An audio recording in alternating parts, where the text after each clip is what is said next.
Good morning, my dears. I'm going to take a little walk out in the garden, and I thought I would just bring y'all with me.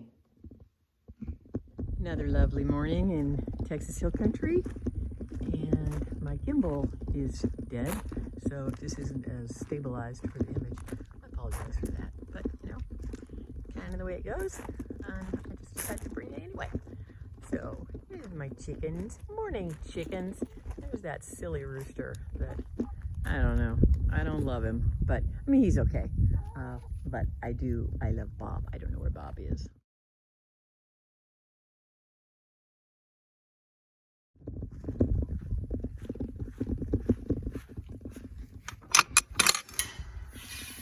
We love these latches. They are so cool because they open either way.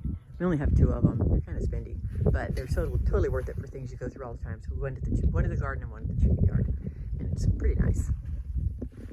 So it's a little bit of a mess out here, but I am making progress. There's the last pumpkin. I took the pumpkins out and harvested. There was like 4 or 5 pumpkins and harvested them. And I gave one to a neighbor, and then I've been bringing them in as I go in the house. So this is the last one. I'll bring this in when I go in this morning. So I got this bed done, and I got it planted with cabbage. There's maybe 50 cabbages in there, and this little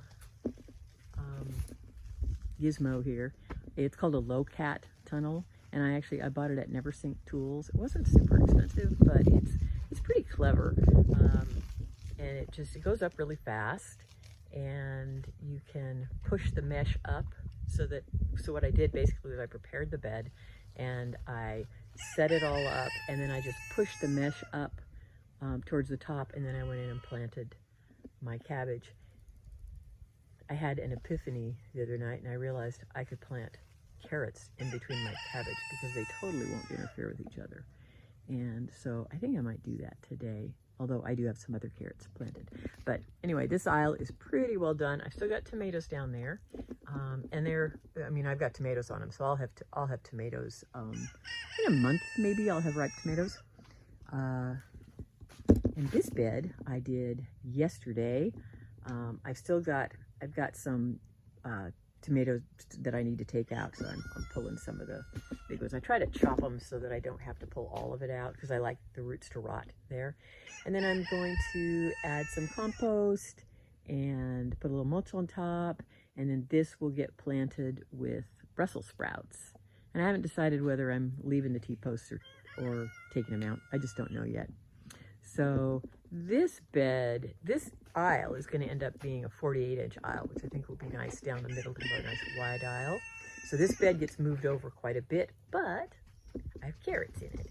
And so it can't get moved over until I start pulling carrots, which is not that far off. Carrots are fast. So I planted these, and then I planted another succession planting there next to it, and they're coming up nicely, so I'm pretty happy. I have a few tomato plants left over there and a few down here, but I don't know if they're in the way. I'll probably pull them. I've gotten better about pulling things that have fruit on them. It's not my natural instinct. So here are our figs, and they're doing really good. I mean, we've got 6, but you know, they're just cuttings. We'll take cuttings again in the spring, and but they're doing nicely. And we got 4 to sprout from the Bordeaux, which is the berry profile fig, and we only have 1 of those out in the orchard. So this is kind of good to get more of these, because I think that's the one I'm gonna like. I don't really like the honey profile figs. They're just way too sweet for me. But I'm kind of excited about the berry profile. So anyway, they're doing good. These are our other figs, and they're not even a year old. They're getting close. I mean, from being cut, but they have figs.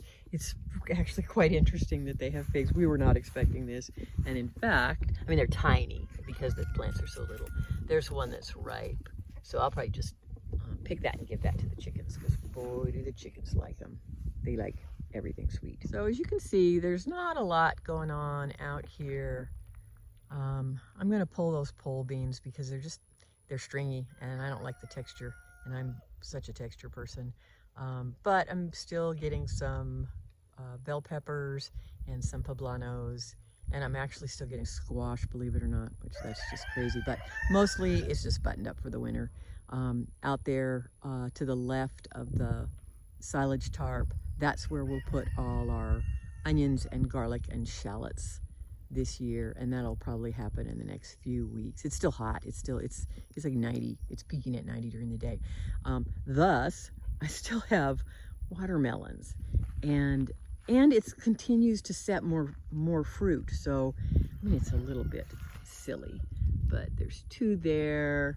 There's 3 big ones over here. Oh, here's another one that just started over here, and another couple over there. So that's kind of interesting that we're getting watermelons this late, but it's warm, so it makes sense. I'm just giving them to the chickens. Asparagus is looking really great. I will start some more asparagus seeds in trays in another month or so they can go out in the spring. And I don't know what the deal is here. I do have another spaghetti squash. I've harvested, I think, 7. And this plant looks weird, like parts of it look dead and parts of it look alive, and it's actually setting more fruit. So I'm just watering it and we'll see what happens. So that's just a little walk in the garden. I've been kind of thinking about the fact that I have a tendency to just want to plant all the time and have the high tunnel just full of things in the winter time. And I've just kind of come to the realization that I need to slow it down a little bit. But basically, I want to feel the seasons, not just, I mean, we don't have, typical 4 seasons in Texas, but there's still seasons. And I want to feel them. And one of the ways to do that, I think, is to not try to grow summer things in the wintertime in the high tunnel and not try to maximize everything.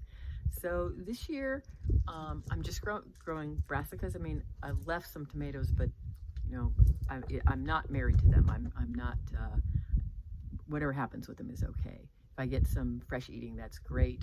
But we have all our tomato products. I don't need any more tomatoes. I don't need to process any more tomatoes. So, and if they get to be too much work, I'll just chop them down. But I'm basically just doing brassicas and carrots in the high tunnel.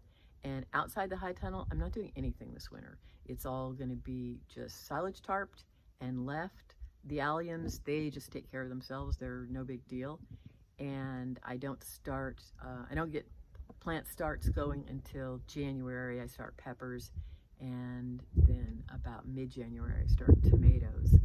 But there's other things I want to do this winter. I want to feel the winter. I want to feel like I have a winter.